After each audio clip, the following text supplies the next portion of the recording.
Everyone, thank you for joining us today. This is our annual Data Privacy Week Lunch and Learn. Before we get started, I wanted to just let you know we are using American Sign Language interpreters and CART services today. So you'll see some folks on screen who will be performing that. And I'm going to put a link in our chat to a CART link. So if you want to follow along with captions, you'll have that. So bear with me. And thank you both. With us is Talisha Edwards and Ken Benton, who will be our interpreters, and Beth Fraser is going to be our captioner. So thank you all for joining us today. So we have a lot to talk about.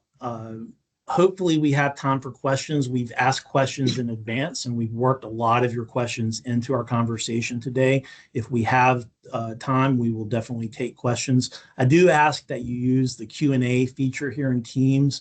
That is the place that we will be looking. So please put any questions you have there and we'll do our best to answer those.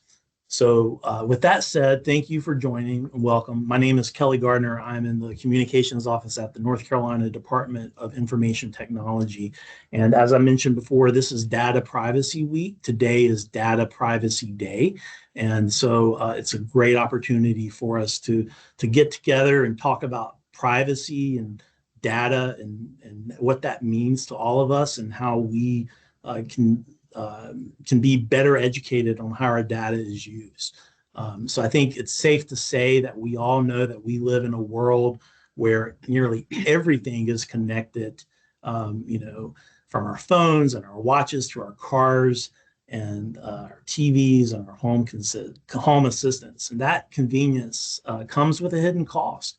So much data about us, what we do, where we go, our interests, our personal and financial information, our passwords, even our photos are potentially being shared and stored. And we're asked for them we're asked for this information constantly, not just online, but when we go to the doctor, maybe even at the bank. And so it's easy when we're sharing data and we're being asked for it so much to feel like privacy is a thing of the past. And it's just something that we give up for convenience. And that's not the case. And today, our goal is to show you that and to let you know that you have more control than you think. And again, we want to help you understand why data privacy matters and share practical steps that you can take at home and at work to protect it. So with that said, I want to introduce our guest, and I'm going to ask you both to briefly introduce yourself. With me are Martha Wewer. She is, I'll let you introduce yourself, and then Kim Daruda. So I'll stop talking and give you a chance to briefly introduce yourselves. I'm Kim Daruda, and I work at the Department of Justice. I'm the director of the Technology, Healthcare, and Antitrust section. And within that section, we would do the work that our office does for the privacy area, security breaches, that sort of thing. One of our key roles is that we enforce the Identity Theft Protection Act, which does have protections in there for your personal information. We look at all the security breach notices that come in every day, into our online system, and we kind of look at those. We may take enforcement action against some of those depending on the circumstances. We also have enforcement around privacy just under our normal Unfair and Deceptive Trade Practices Act, that we will look at privacy issues that companies may be having. And one important thing that we do is actually provide consumer education. So we have people call and just want to ask questions or, want to, ask this company might be doing something. Is that okay? Is it okay if I give my information? And we are happy to talk to consumers anytime about any of their privacy concerns. Awesome. Thank you, Kim. Martha, tell us about you and what you do. And yeah, so happy Data Privacy Day to everyone. Thank you so much for being here, and thank you, Kim, for joining us. We really appreciate it. So I am Martha Wewer, and I am the state's Chief Privacy Officer. I sit within the Office of Department of Information Technology, and I work closely with Kimberly's office when there is a data breach. Getting a lot of feedback. Is that All right. I me? think somebody was off mute. Try now. Can you hear? Okay. All right. I want to make sure it wasn't me. So I have been in the privacy space for about 15 years. I have been with DIT since May of 2025. I'm actually a returning state employee. I started my privacy career at the State Health Plan about 15 years ago, and so happy to be back here. I lead the Office of Privacy and Data Protection within the Department of Information Technology. And we try and work across agencies to help with responsible data use, training with employees. Kimberly was talking about consumer training and consumer education, and we also do a little bit of that with our constituents when questions arise. But really, we try and provide our employees with guidance on data classification, data handling, drafting statewide policies and procedures. Any of you state employees who've had to fill out a privacy threshold analysis, my office reviews those. We're working on that process. I promise you it'll get better. But yeah, so we protect state data, but we also feel like we have a role in educating our employees and our constituents when it comes to data privacy. Awesome. Thank you. And really quickly, you had a term there that I bet a lot of people may not be familiar with. You talked about privacy threshold analysis. Briefly, can you just explain really quickly what that is for folks who may not be familiar with it? It's a lot of what y'all do in your office, right? Yeah. Thanks. Yeah. So if you have not been lucky enough to complete a privacy threshold analysis, it's the way in which the state captures information about a system that will be capturing either constituent data or employee data, but anything that is state data, right? And so what my office does is we review that document and we assign that data a classification. And then based on that classification is how we suggest that you protect and store and transmit that data in order to maintain the security of that data. Awesome. Thank you. So when we hear data privacy, right, I think there's a misconception that it's a very technical thing, right, when it comes to protecting privacy. But Kim, that's not really the case, is it? Can you share a little bit with us about what exactly data privacy is? Well, it is on one hand, it is very technical. But on the other hand, people have control. So it does have to do with your individual practices, like how freely you give out your information, and are you looking at the companies that you're giving it to see what they do with it. So they're behind the scenes, and you may not really know because you're not seeing what a company's doing with it, but you have control on the front side. Like, who am I giving it to? Why am I giving it? And do I have to give it? There are some instances where you would have to give it, and that's fine. It's good to know who you're giving it to, and so you can make sure that they are protecting it like they should. But you do have control of it on the front side, and that it doesn't have to be technical. I mean, are you signing up for apps where you have to give way more information than you need to? If it's just to play a game, why do they need your social security number? That kind of thing. So there's practical things you can do just by being aware that doesn't involve, a lot of technical jargon and that sort of thing. Yeah. And Martha, you mentioned the other day, I think yesterday, it comes down to choices and transparency, right? Yeah. So yeah, and I'm sort of kind of passionate about that when it comes to data privacy. I think that that's really the easiest way to understand how privacy affects the individual. You have a choice in how you share and your data. and who you share it with should be transparent as to how they're going to use it. So I think for most people, if you want to conduct your own little PTA when it comes to signing up for an app or signing up for something, think about, this is my choice is to share this data. Do I have a choice to share this data? How much do I want to share? And do I understand what they're going to be using it for? I laugh, and my husband knows this, but he came to me one time and said, I think I gave away a bunch of information for a free burrito. And what it was is he had gotten an ad from Chipotle who said, if you download our app and you sign up for notifications, we'll give you a free burrito. And he went all the way to the end and got the free burrito and then went, wait, did I really want to share all this information with them to get a free burrito? Was it really worth it? So you as the consumer need to think about whether your information is worth that free burrito or not. While we're talking about, while I have you, I wanted to ask you, a lot of times we hear cybersecurity and privacy. Those two things go together, but they aren't the same. So can you give us a little explanation about how they work together and how they're different? Yeah, so they're definitely different. They do go hand in hand, which is one of the reasons why I get to sit in the office of information technology, and I report to the CISO, who is over our cybersecurity practice. But an easy way to think about privacy is, privacy creates the VIP list of how to get in, of who gets into a nightclub, right? And security enforces that list. Cybersecurity is the bouncer who looks at that list and says, who can come in? They are the enforcer, they control access, but privacy really sets the list.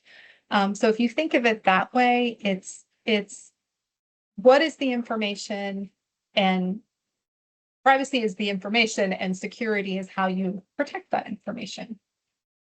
Awesome. Good. Thank you. So moving on. So we understand what data privacy is, how cybersecurity relates to it. So we're all state employees. We all do training every month or so. We are all familiar with privacy. When we talk about privacy at work, though, what does that mean for the average employee, right? Yeah, so I think the average employee, I think everyone here probably handles the constituent data, employee information, agency data, which is related to sort of the business of the state. And so we all kind of have a role to play in how that information is secured, how it's protected. And I think a lot of folks have this misconception that maybe they don't handle sensitive information, and they think of sensitive information like the information you hear about at the doctor's office, protected health information, or personally identifiable information. But really, we want to protect all state data at some level in order to maintain the accuracy and the integrity of that data, right? And it's definitely not just an IT issue. We have Kim here who is from the DOJ, and so thinking about how we protect this data isn't just technical, and I think we did talk about that a little bit. And one thing I do want to tell folks is, if something goes wrong, you're not going to get in trouble. Reporting that, sharing that you think you might have a disclosure of information, as soon as it happens, I'm a very nice person. I'm not yelling at anybody. So if you have questions, you're always welcome to reach out to my office. And I think in a lot of ways we hear, when it comes to cybersecurity, we're the first line of defense, right? As employees, as users of the internet. I think even if we aren't handling it, the actions we take on a daily basis, links we click, things like that, that has a role in privacy protection, right? It does, absolutely. Yeah, and I'm sure that everyone here, does their privacy training and have done a really good job about, not clicking on things that we get in our email that might be phishing. But yes, that's true. Privacy is the first step in making sure that we have good cybersecurity hygiene. So we talked about habits being part of privacy. What everyday habits matter? What are everyday habits that matter the most?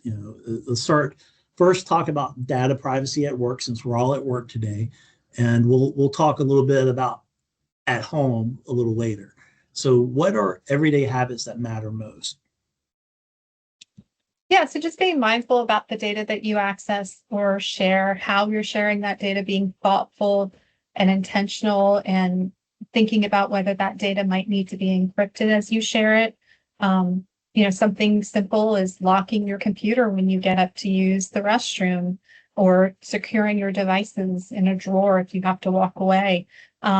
Thinking about how, and it's not going to the point that it's not just technical, thinking about having conversations in the hallway or the elevator and making sure that people don't overhear the sharing of potentially sensitive information. And then making sure to report anything that seems suspicious, or if there's an accidental disclosure. Again, my office is always here to help. And most of the time when we have a data disclosure, it's accidental, it's not intentional, and it's not malicious. So the sooner we know about it, the faster we can, help you address what is happening. Yeah, it really is just And taking just, that I was just extra- going to jump in. Oh, I was going to jump in on that. Only I did a quick search since I have our database up. We get notices of all the data breaches that impact North Carolina citizens or involve businesses in North Carolina. And just a quick search on phishing from last year, we had over 2,000 breaches reported to us and 570 involved. And this is not just state, North Carolina stuff. It's, businesses from all over, but 570 involved email of some sort. Most of them, like Martha said, would be accidental clicking on something. So it definitely is those trainings where they talk about don't click on, they really are very important. Yeah. And it really comes down to just taking a quick second or two, pausing before sending, sharing, or like you said, Kim, clicking, right? That can be just a few seconds can mean a lot when it comes to protecting data and preventing. Absolutely. I mean, definitely the clicking, but even when you start to send something, as you said, when you start entering a name, it'll autofill. Well, it may not autofill with who you're thinking you're getting ready to send stuff to. So it really is important to just slow down and take a second to look at, even though you haven't clicked on anything, what you are sending, and make sure it's going to who you think it's going to. Yeah, I had a situation where I accidentally did that. Luckily, it wasn't anything sensitive or confidential, but there's actually a setting in Outlook that I found where you can go and you can delay the message from actually being sent from like up to 10 seconds. And I've enabled that. And just as a way to kind of help with that premature sending, because we're all so busy. That's a great right? It's so easy to that's Yeah. a great tip. So I had a funny experience where I had been back at the state maybe 30 days, a month or so. And I have a pretty unusual last name. There's not a ton of us floating around. And I got an email and opened the email, and it was drawings, building drawings. I was very confused. And as I scrolled down a little bit, so my husband's an architect, and he was working with an agency in the state, and the person had put in the last name thinking that they were safe. I mean, how many Wewers could there be? Well, there's one in this, but it happened to be my husband. So it was very funny at the time. And when I responded back to the person, they were like, "Oh, of course you're the privacy officer. Of course this happens." And this is who it is. But I mean, it was no big deal, but it was very funny that it happened to be, someone who was trying to reach my husband. Right. Yeah. And good thing it was you, because you knew how to respond to that situation. Right. So, and it wasn't sensitive. It wasn't anything. Yeah. It was just responding to a question about it. So we've talked a little bit about privacy at work, and again, I think we do a lot of training, and we um, uh, very well educated on that. I think again, we're so busy. These reminders are great. It helps us remember the why, right? We know what to do. Sometimes it's hard to remember the why when you're so busy. So I'm so glad that we were able to talk about privacy at work. Now I want to shift a little bit and talk about data privacy outside work, where maybe we don't have the same types of controls and protocols and security systems in place, right? That might help us do things differently at work, if that makes sense. When we're at home, we are all faced with privacy decisions in our lives. Kim, what are some of the misconceptions we have when it comes to data privacy at home? I think, especially these days, one of the things people think is it's already out there, everybody's got it, so it doesn't matter what I do at this point, I can do whatever I want. And there is a lot of data out there, but presumably if you've paid attention to where you're putting it, you're making conscious decisions to give it to companies that aren't misusing it and are doing with it what they need and aren't collecting more than what they need and all those things. So while there is a lot of data out there, if you're consciously making choices about, how much you give and where you put it, you do still have control.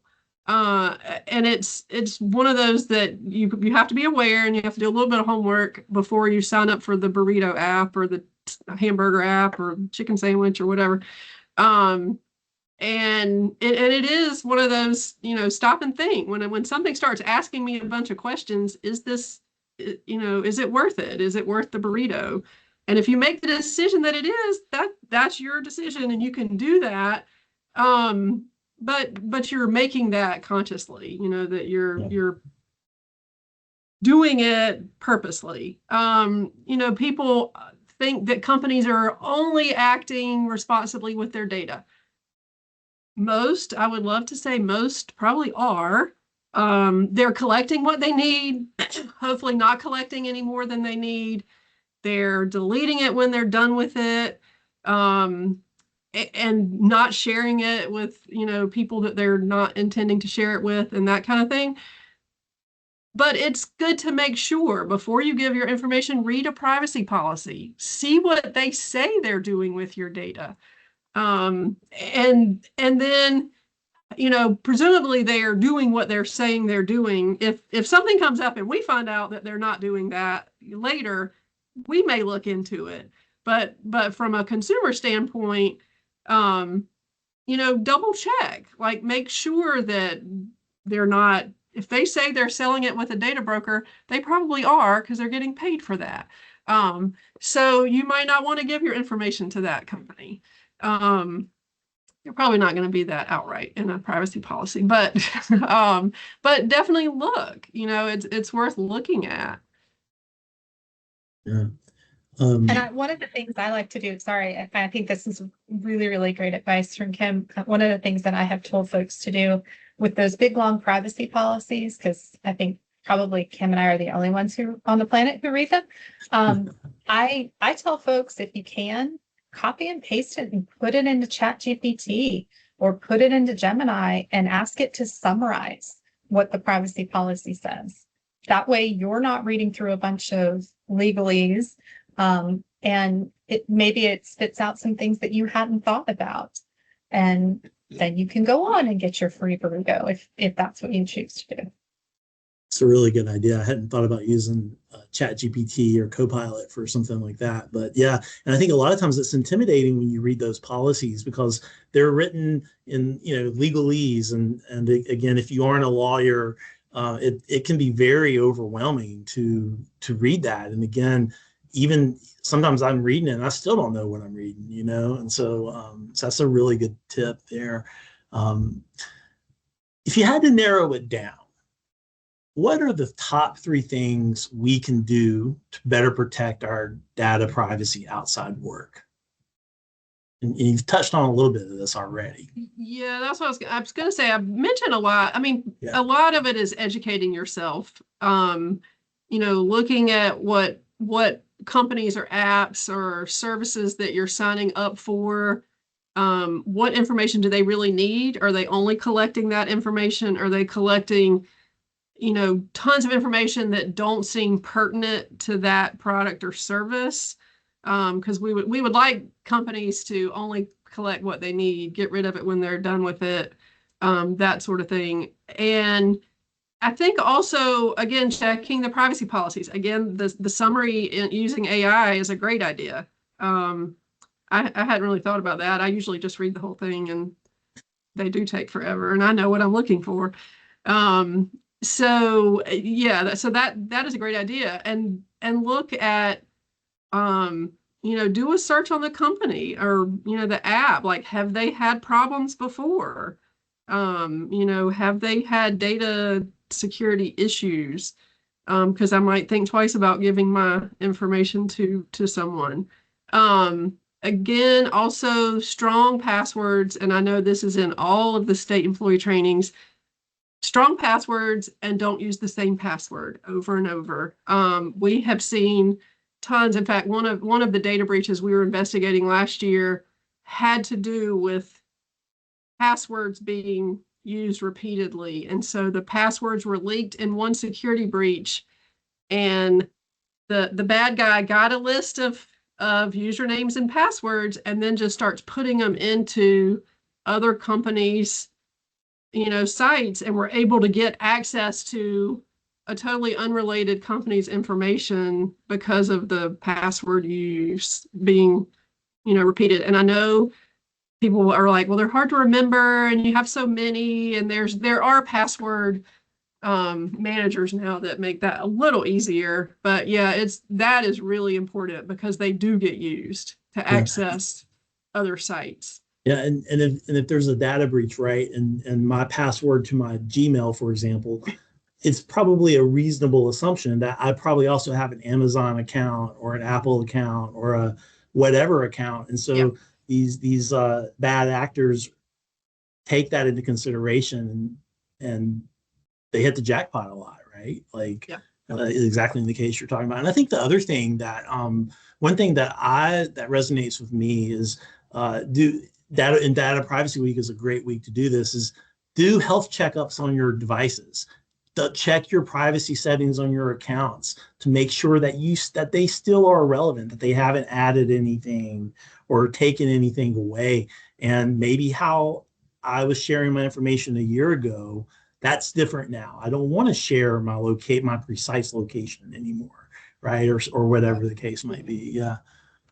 And along with that is make sure you're updating your devices. Like, a lot of times the updates when they come out are security related. Like the company has found something and they're trying to update. I saw one recently, and it was an Apple, and they said only about 50% of the people had updated their devices, and they knew because they can tell. So a lot of times the updates are security related. So it's they found a vulnerability, and it's important for people to update when they tell you there's an update. Yeah. I always see that. I get the should you update, and I'm like, yes, you should update. Like, there's no reason you shouldn't update. Like, you should always update. So we talked about, is it worth it? Like, I think that's the first one. Is it worth is the burrito worth it? What are some other questions we should be asking ourselves when we're making that decision, right? Like, are there other things we should be thinking about? I think there are. It's, again, is the burrito worth it? But then I think if you start down the road and they're asking for a lot of information or a lot of personal information that may be more sensitive, like I don't know what the burrito question asked. I'm hoping they didn't ask for somebody's social security number. But if you get on an app and they're asking for a social security number, I hope people stop and think twice, because why do they need it? Is whatever they're asking for necessary for the product or service that I'm trying to get? And if it's not, then really think before you just keep filling out the form. Yeah. The other thing is, what kind of control do you have over your information? Once you give it to this app or company, are you able to delete it? Do they have a process that you can remove your information from them should at some point you decide you don't want this company to have it? So those I think are really good. Again, as far as like social media and things, people post a lot of stuff, and a lot of times I just sort of shake my head. Like, if you look at I do have Facebook. It has hardly anything on it. Like, I don't post much at all compared to what other some people do, because I really would like to keep all my stuff to me. I don't necessarily want to share as much as some people do. So I think it is, when you post things, it may not be your social security number. I hope, please don't post your social security number. It may not be other personal information, but from anything you do post, people can build a profile.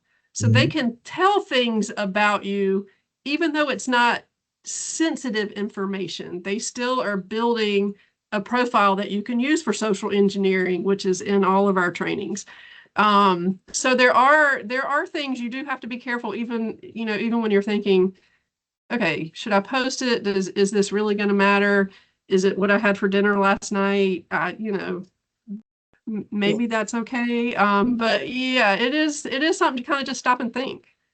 And I think about, and I don't know if they still do these or not, but a few years ago, all the rage was the quizzes where you would put like the name of your school, the name of your first pet, the name of your first girlfriend or boyfriend, all this stuff. And it was like it brought back nostalgia, but it's also, like you said, it's a treasure trove, right? For someone who's, and those are usually the questions when you need to get your password back. Those are usually the questions. Where'd you go to elementary school? What was your pet's first name? What was the street your parents lived on? Or whatever.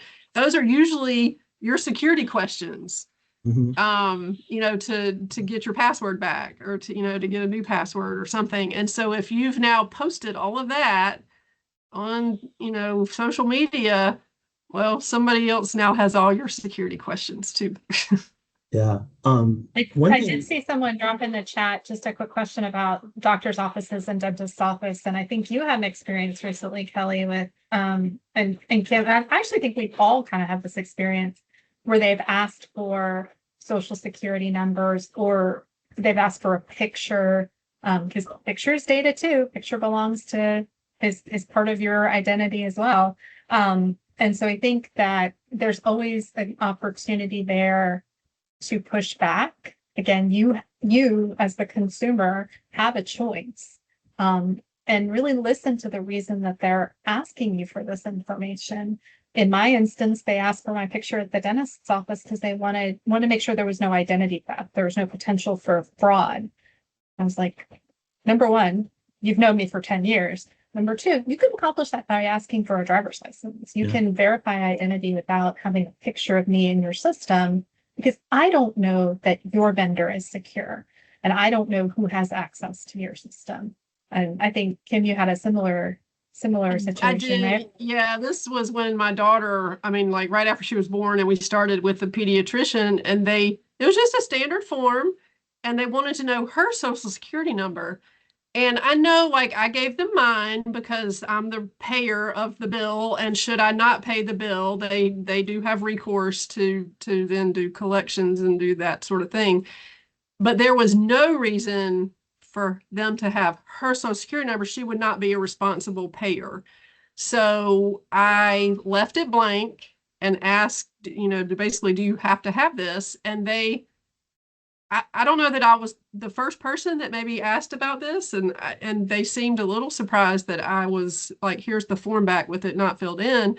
But eventually it was fine. They didn't ask anymore, and we went on our way. And she continued going there for years. But yeah, it's worth asking. Like, you don't, just because it's on a form, you don't have to give it immediately. You can ask, like, what's the purpose of this? And And then make a decision on if you're going to go forward with that service.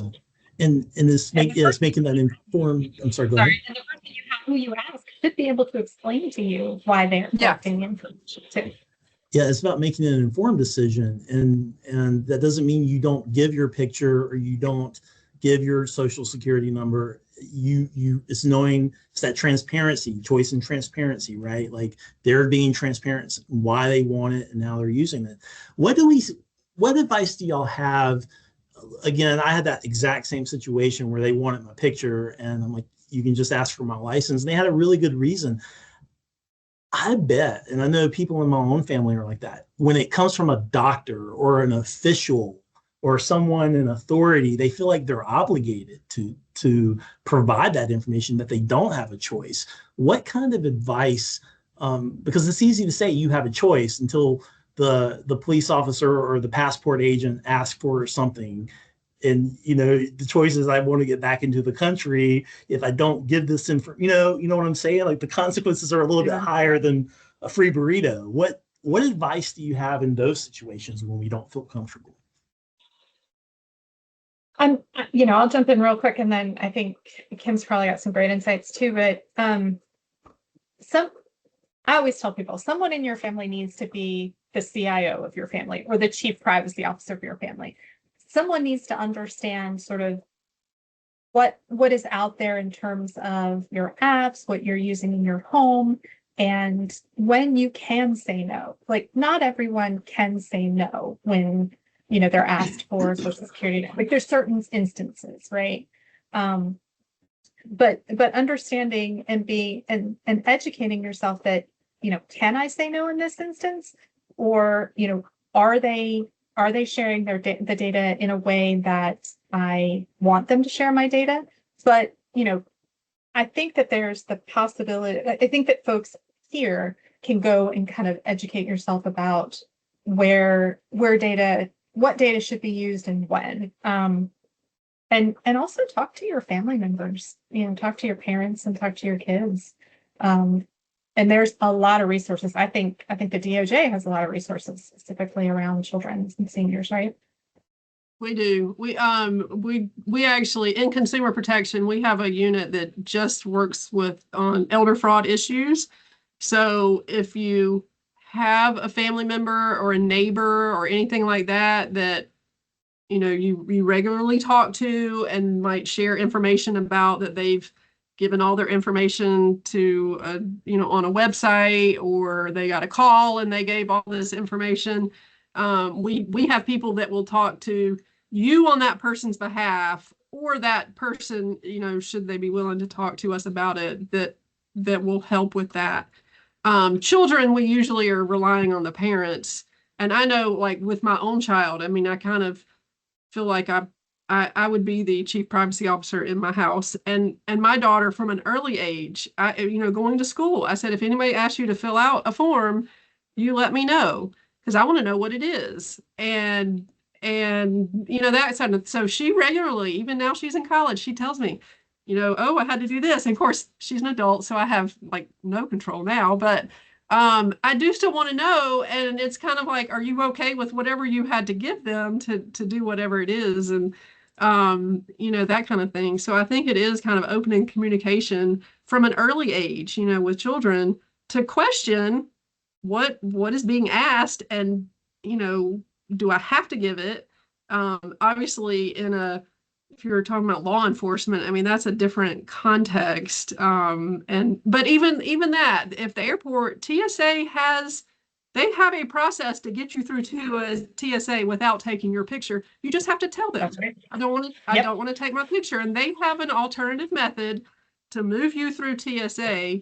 They may not like it, but they can do it. And so you just have to ask. And I do every time I fly. And I have never once had anyone, give me a hard time. And I think an important thing that we should also talk about is there's a little bit of a stigma around someone who maybe did fall for a scam, right? Like, and I think that a lot of times folks don't report them to you. Maybe you don't have this experience. You're shaking your head. So I think a lot of times people don't report them because they're embarrassed. And the fact of the matter is, it's a crime. Like, regardless of what happened, that person has been the victim of a crime, and there should be no shame in talking to a police officer.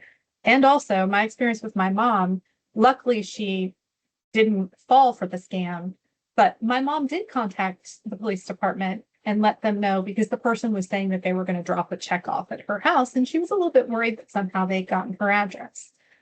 They hadn't. But she did reach out to the police department on the non-emergency line. Police officer came out, had a conversation with her, told her that they would do a little bit of extra patrolling. It made her feel better. She's 82 years old. She lives alone. And they were happy to do it. And he told her, I'm happy to have a conversation with you about this. I'm glad you told me. So I don't think that any interaction with law enforcement or Department of Justice is ever going to be seen as a waste of time. And I hope that gets imparted to folks. If nothing else from this call, go home and tell your folks, that this is always a situation where they can reach out to law enforcement and DOJ.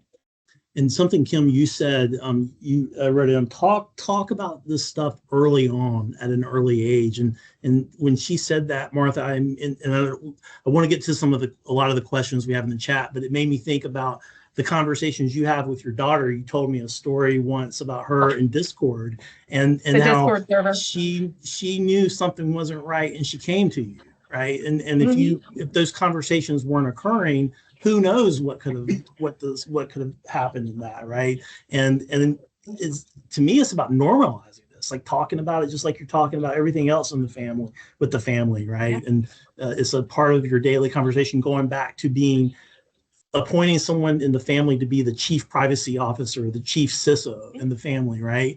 That they're looking out that in the same way they're looking out for the finances and the household chores and all that stuff. They're also talking about this. I'm definitely not the finance person in the house. I'm definitely, the chief privacy officer. But with the Discord, she knew. So it was a hacker, and it was a scam. It was a good scam, because I could not, until we looked up, kind of what the company logo looked like, I would have believed it was Discord. But they were saying that her account was going to be shut off, that she hadn't paid, she had been assessed a fine. And they walked her through resetting the password. And then it got all the way to the point where they were asking for money. And she went, whoa. And she came into my office, and I was on a call. She had this look on her face. And I was like, I got to drop. I got to talk to my kid. And she told me, but she realized what had happened.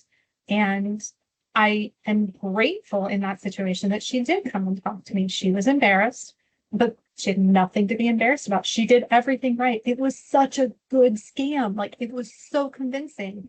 But she did come and talk to me. And I think, having open dialogue and making sure people understand, making sure your family members understand that, again, this is a crime. There's no reason to be embarrassed. There's nothing you're going to do that makes it so that there's nothing we can't do to fix this. It may not be fixed in the way that you want it to be fixed. In the end, she only got back half her stuff on her Discord server, but she didn't lose the $400 they were trying to charge her. Okay. We can't have a conversation without talking about AI. So really quickly, I want to jump to some of these great questions we're getting here. And then the other question, we'll save this to the end, since we're talking about kind of reporting. I want us to talk about how to report concerns, complaints, crimes, things like that. So we'll save that to the end. But when it comes to data privacy, what are the top things that we need? And we could talk about AI all day long, but if you leave here today not remembering anything else about what we've said, what is it that people need to know when it comes to using generative AI and emerging technologies as it relates to data privacy? You want to go first, Ken? You want me to? Um, well, I mean, I just kind of want to jump in, and I mean, AI is obviously, a new thing, and it's growing and it's changing, daily. I think just from a consumer standpoint, I would want to be very careful on what I put in it. Like if it's generative AI, they're using it to develop their system, and it's like, what are you putting in it that should be personal information that you don't want people to know? Like, it's just, so you have to be very careful, to me, on what types of personal information you're putting in there. Yeah, and from a state employee perspective, the only types of information that really should be used in a publicly available generative AI tool is public data, right? Things that are very low risk. Now, we do have Copilot, and we're currently looking at other options for tool AI tools. But, again, similar to what Kim said, you want to make sure that the data that you use in an AI tool is, think about, would you want this information on a billboard? If not, don't put it in a tool. Yeah, and I think when it comes to work, I think it's important to remind everyone, you really do need to check with your IT department as to what your agency's rules are on using AI, just to make sure that you know upfront. Again, we talked about educating yourselves, and that's a great resource to have in the office, is your IT department. So if you don't use Copilot at your agency for whatever reason, and you're interested in using a generative AI tool, please make sure you check with your help desk, just to make sure that you know what you're doing, and then I think for me, there's so many AI tools, and personally, what should we be thinking about when we don't have the help desk to help us at home? Like I mean, with so many tools, like, I think I probably want to stick to ones that are popular, like the ones that are in the news for the right reasons, not the wrong reasons, right? Yeah, I mean, I think you want to think about the problem you're trying to solve. So most of the time, I use an AI tool for meal planning, getting really good recipes around that are gluten-free and dairy-free.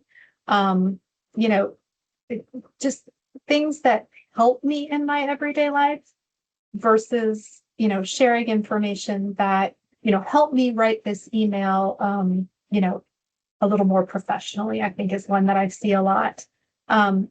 Things that are, I want to say minimal, but not high stakes. I wouldn't ask it to make healthcare decisions. And I don't think anybody else would either. Okay, so let's jump into some questions. We got a lot of questions here. I'm going to just run through, and we'll kind of do like a round robin, if that makes sense. Easiest question: will we get a link to the recording to this meeting? Yes, I will. We are recording this, and we'll post this on our YouTube channel later on today or tomorrow. So I can answer that one. Is there a reliable third-party site that rates companies on privacy policies? So we would at least know the worst actors to avoid.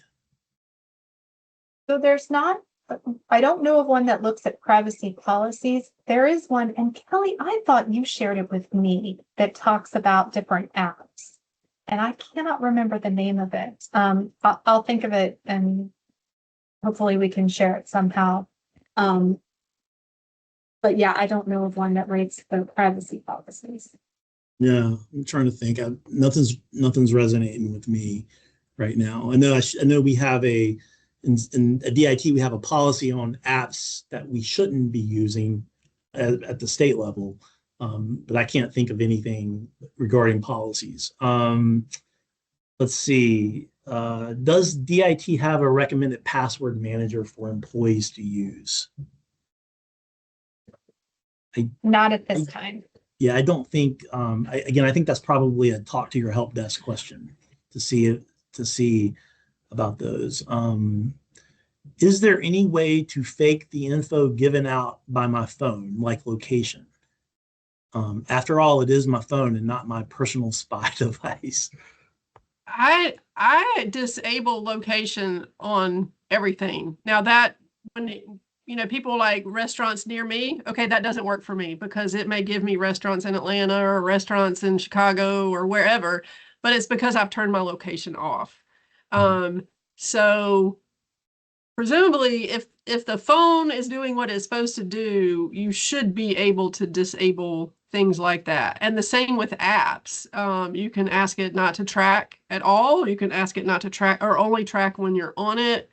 That kind of thing. Although then you need to make sure you get off it when you're done with it. But there are things you can do in your phone that will minimize some of that data collection. And I think that's a good. This came to mind a little earlier when we've talked a lot about giving information, like putting in social security numbers and driver's license. But I think we probably all know this, but I think it's worth reminding everyone. We're also giving consent for them to go into our devices and look at our contacts, look at our pictures, look at our where we go. And so it's not just about the information you're actively giving, it's the information you're giving them when you aren't doing it, interacting with them, right? What about VPNs? Would VPNs help shield things like locations? Like if someone had a VPN on their phone, do we know?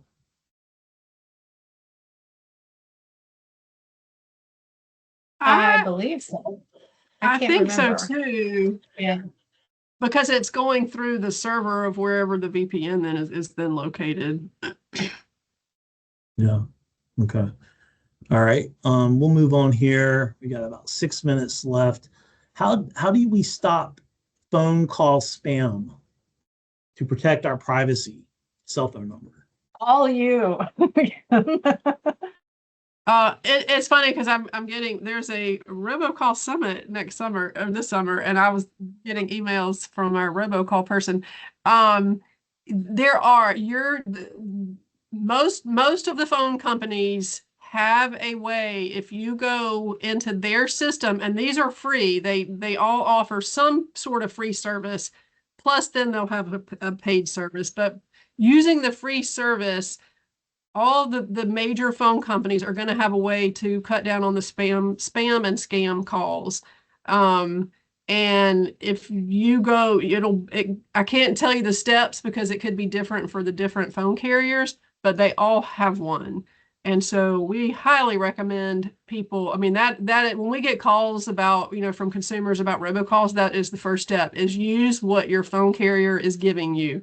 And they've all agreed, based on some robocall principles that we helped initiate a few years ago, they have all agreed to do this. So it's definitely something to take advantage of without paying. Now, most companies will then offer a paid service, which would be kind of a level up. But I would start with the free one and see how that's working, if it's going to cut down on some of the calls. And that's exactly our next question, I think. Are companies like Incogni that claim to talk to data brokers on your behalf to get your info removed, are they legitimate, trustworthy, or worth the money? And if not, what do you suggest doing instead to mitigate personal info that is already out there being used? I don't have any personal experience with any of the data removal companies, so I can't really speak to any particular company. I do know there are ways for people like you can go to companies that have your information, that maybe it's something you did 10 years ago and you want to make sure it's gone. They aren't keeping it, they're deleting it. You can request that they delete information. We don't have a law that makes them do that, but a lot of companies have a process where they will delete your information. Now, does that mean they haven't shared it before you delete it with a data broker? And it would be hard to know unless they're going to give you a list of where they sent it, and they probably are not.